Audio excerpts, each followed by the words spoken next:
ada pertanyaan. Adakah yang paham tentang hakikat sholat? Apa sih hakikat sholat itu? Apa hakikat sholat? Sebenarnya hakikat sholat itu apa? Ada yang bisa jawab? Apa hakikat sholat, Mas? Nah, zikrullah, bagus. Tapi ada yang sangat mendasar. Ada satu catatan penting yang ini harus kita catat dan kita benar-benar pahami, kemudian kita langsung aplikasikan. Apa dia? Sebelum kita menjalankan sebuah ibadah, pahami daripada hakikat ibadah itu sendiri.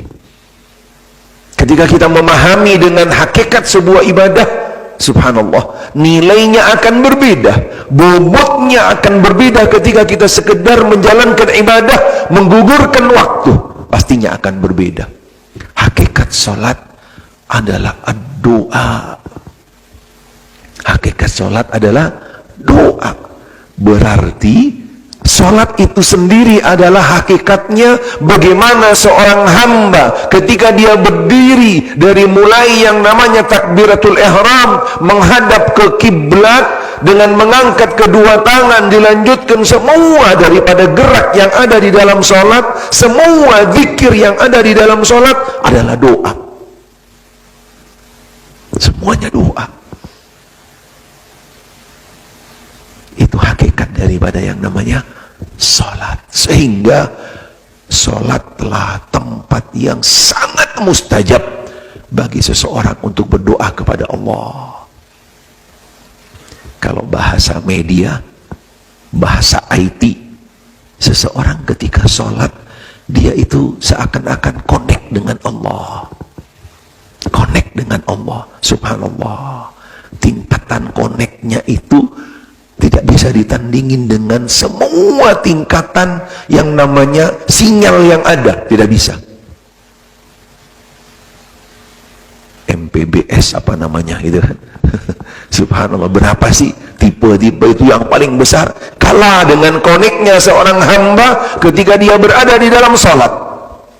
Apalagi ketika dia itu sedang sujud kepada Allah. Disebutkan di dalam hadis yang sahih, aqrabu ma yakunul abdu baina rabbih wa huwa sajid. Paling dekatnya seorang hamba kepada Rabbnya ketika dia sujud. Subhanallah, dekat sekali. Sehingga itulah hakikat daripada sholat. Hakikatnya adalah doa. Bagaimana seorang hamba dekat dengan Allah subhanahu wa ta'ala.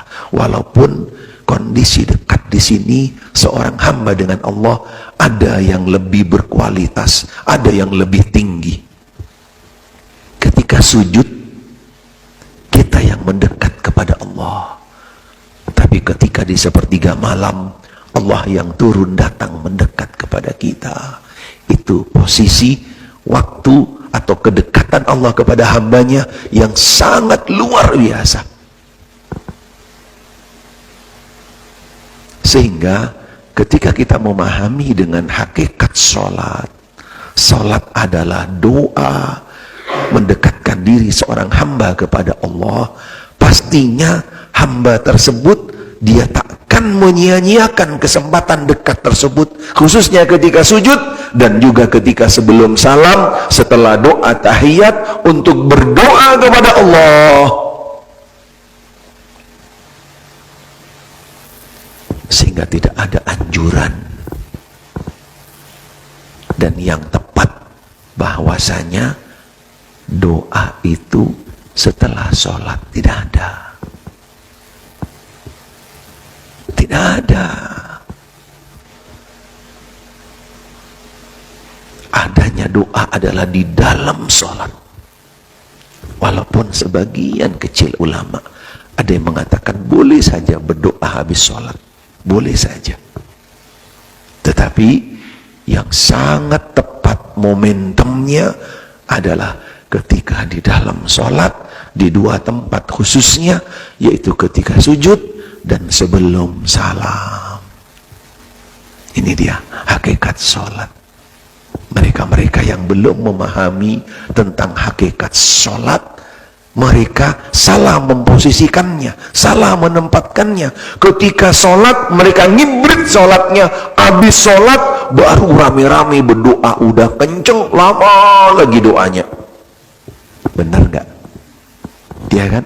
Subhanallah, itu dia. Ini salah satu catatan. Walaupun mungkin sederhana catatannya, tapi sangat punya nilai besar.